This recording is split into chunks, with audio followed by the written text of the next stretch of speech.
Kemurnian hati. Sebelumnya, seorang pria yang bernama Arya Kusuma berpikir bahwa ia bisa selalu memeluk erat seorang wanita yang dia nikahi dan yang pernah memberi kebahagiaan dalam hidupnya. Namun, seiring berjalannya waktu, Arya yang dulu statusnya hanya seorang sales keliling sebuah produk makanan ringan, kini telah menjadi kepala bagian. Berkat dukungan dari istrinya, tak lama kemudian pria itu memberanikan diri untuk membuka sendiri sebuah perusahaan distributor makanan dan minuman. Kini, perusahaannya semakin maju pesat, namanya pun tak lagi asing di kalangan pengusaha lainnya. Karena kesuksesan tersebut berpihak pada Arya, godaan terhadap dirinya pun semakin besar.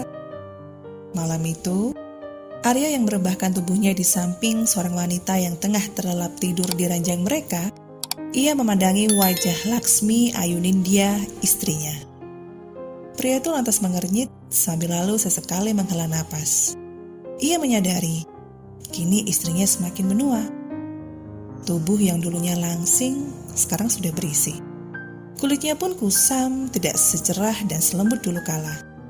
Jika dibandingkan dengan sejumlah wanita cantik di sekelilingnya, Laksmi hanyalah seorang wanita desa yang biasa saja. Keberadaan istrinya itu mengingatkannya pada masa lalu yang begitu sederhana. Arya kemudian berpikir, pernikahan ini sudah mencapai titik akhirnya. Tak menunggu lama, dia langsung mengambil ponsel lalu mengirimkan uang 900-an juta rupiah ke rekening Laksmi agar istrinya tersebut dapat membeli rumah yang nyaman di pusat kota. Arya bukanlah seorang pria yang tak berperasaan. Ia merasa kurang tenang jika tidak mengatur kehidupan Laksmi selanjutnya. Esok hari, Arya pada akhirnya mengutarakan niatnya untuk berpisah dari Laksmi. Tatapan wanita itu tampak begitu tenang ketika tengah duduk di hadapan suaminya. Laksmi juga tak menyangga sepatah kata pun saat mendengarkan alasan perpisahannya.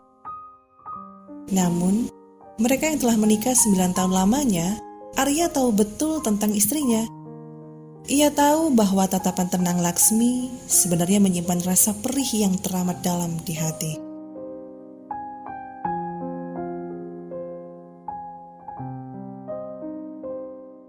Kemudian, hari yang telah ditentukan untuk berpisah pun tiba. Hari itu, sesuatu terjadi pada perusahaan Arya. Lantas, ia menghubungi Laksmi dan menyuruhnya agar menunggu di rumah sebentar. Arya menjanjikan kepada Laksmi bahwa siang hari sekembalinya dari kantor, dia akan membantu Laksmi untuk mengemasi barang-barangnya sebelum menempati rumah baru yang telah dibelinya untuk Laksmi. Dan 9 tahun pernikahan mereka berakhir sampai di sini.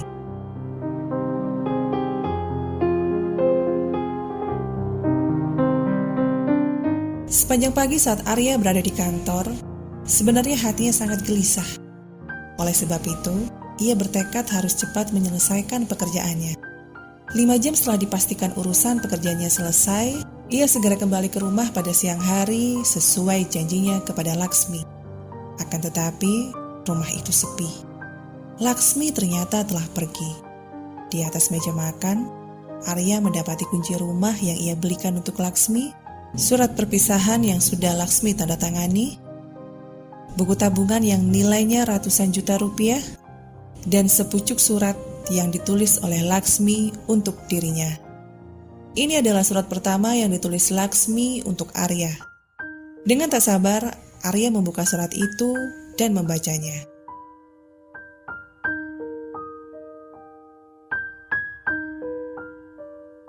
Mas Arya, surat perpisahan kita sudah kutandatangani sebelum Mas Arya menandatanganinya terlebih dulu. Dan ketika Mas Arya membaca surat ini, aku sudah pergi kembali ke kampung asalku, yaitu ke rumah orang tuaku. Semua baju-baju Mas Arya sudah kusetrika dan tertata rapi di lemari. Selimut tebal yang biasa Mas Arya pakai juga sudah kucuci dan sudah dijemur. Aku menaruh selimut itu di dalam lemari bagian rak bawah. Saat musim hujan tiba, jangan lupa mengeluarkannya karena udara semakin dingin. Semua sepatu untuk pergi ke kantor sudah kusepit. Sepatu-sepatu olahraga dan santai pun juga sudah kutata rapi di rak sepatu. kemeja dan jas di lemari bagian atas, kaos kaki, serta ikat pinggang di laci bawah. Oh iya, saat beli beras, belilah dengan merek Punel di toko milik Abah Chen. Setiap hari Senin sampai Sabtu, mulai jam 7 pagi hingga jam 2 siang, Bik Darsih akan datang untuk bersih-bersih. Jangan lupa memberikan gajinya setiap akhir bulan. Lalu, jika ada baju yang sudah tak terpakai, berikanlah kepada Bik Darsih agar mengirimkannya ke kampung. Keluarganya pasti sangat senang dengan baju-baju itu. Tapi yang terpenting adalah, setelah aku pergi, jangan lupa minum obat. Lambung Mas Arya kurang sehat. Aku sudah menyuruh orang membelikan Mas Arya obat lambung yang terbaik. Dan seharusnya obat itu cukup untuk 6 bulan ke depan. Sedangkan kunci rumah, aku menitipkannya kepada tetangga sebelah karena Mas Arya selalu lupa membawa kunci saat keluar rumah. Tetangga sebelah rumah Mas Arya, yaitu Pak Dityo, mereka sekeluarga sangat baik dan juga ramah. Jadi, jangan sungkan untuk meminta bantuannya. Dan yang terakhir, aku sudah memasak makanan kesukaan Mas Arya, yaitu tumis kangkung, sambal terasi, tempe goreng, dan ikan asin. Saat tiba di rumah, cepatlah makan.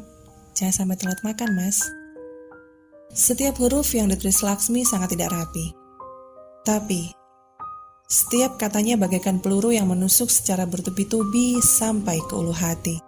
Pandangannya yang tertuju pada makanan kesukaannya di atas meja, tiba-tiba mengingatkan Arya 8 tahun lalu ketika dia berdiri di samping sepeda motor bututnya untuk mempersiapkan segala sesuatunya sebelum berangkat bekerja. Tidak jauh dari dia berdiri, terdengar suara merdu yang berteriak memanggil namanya sambil membawakan kotak persegi panjang berisikan nasi, tumis kangkung, sambal terasi, tempe goreng, dan ikan asin. Kotak persegi panjang itu adalah bekal makan siang Arya yang sudah disiapkan oleh istrinya, Laksmi. Hal tersebut mengingatkannya akan suara yang membawa kebahagiaan, mengingatkannya akan rasa puas setelah memakan masakan istrinya, juga mengingatkannya akan masa di mana Arya mengucapkan sumpah, "Aku akan membuat istriku bahagia." Dan tanpa berpikir lama lagi, Arya berbalik untuk keluar dari kediamannya menuju halaman rumah dengan tak sabaran. Kemudian, menit berikutnya dia segera melajukan mobilnya setelah sebelumnya dia masuk terlebih dahulu.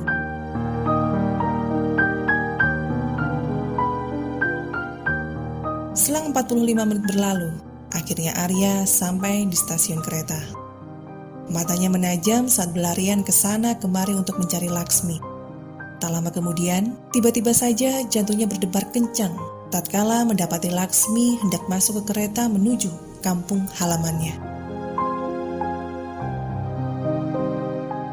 Sebelum Arya kehilangan sosok wanita yang telah menemani dalam suka dan dukanya selama ini, ia harus menghentikan kepergian Laksmi. Dengan nada yang tinggi, Arya berkata, "Kamu mau kemana? Aku begitu lelah bekerja setengah hari ini. Aku juga sudah sangat lapar. Tidak ada nasi di rumah. Istri macam apa kamu membiarkan suaminya kelaparan? Keterlaluan. Ayo, kita pulang." Laksmi yang terdiam dan sudah berlinang air mata, ia mengikuti suaminya dari belakang untuk kembali pulang ke kediaman mereka. Perlahan-lahan, air matanya menjadi bunga mekar. Akan tetapi, Laksmi tidak mengetahui bahwa Arya yang berjalan di depannya juga sedang menangis. Ketika perjalanan dari rumah menuju stasiun kereta, ia sangat ketakutan, takut tidak menemukan istrinya lagi. Lantas, Arya merutuki kebodohannya. Ternyata, kehilangan istri yang tulus hatinya sama saja seperti kehilangan tulang rusuk, begitu sakit. Sang istri yang telah menemaninya mengarungi kehidupan pahit dan manis, tidak sepatutnya ia menghujami dengan memberikan kesakitan hati. Janganlah berpaling dari sosok istri yang sepenuhnya mendukung dan mendampingi suami setelah mimpimu berhasil digapai, serta janganlah menganggapnya tidak lagi berguna. Penyesalan akan datang pada akhirnya, kata salah satu sahabat Arya. Nasihat itu datang beberapa hari yang lalu. Sungguh, kini Arya menyesal teramat dalam. Setiap rangkaian cerita itu pasti ada penyesalan. Disitulah kita bisa ambil maknanya arti sebuah kehidupan. Dari pengalaman itulah, hubungan Arya dan Laksmi semakin erat setiap harinya. Arya membuktikan bahwa dia akan menjaga hanya satu hati saja, dan berjanji tak akan mengkhianati kekasih yang namanya telah tersimpan di dalam hati sekian tahun lamanya, yaitu Laksmi Ayu Nindya.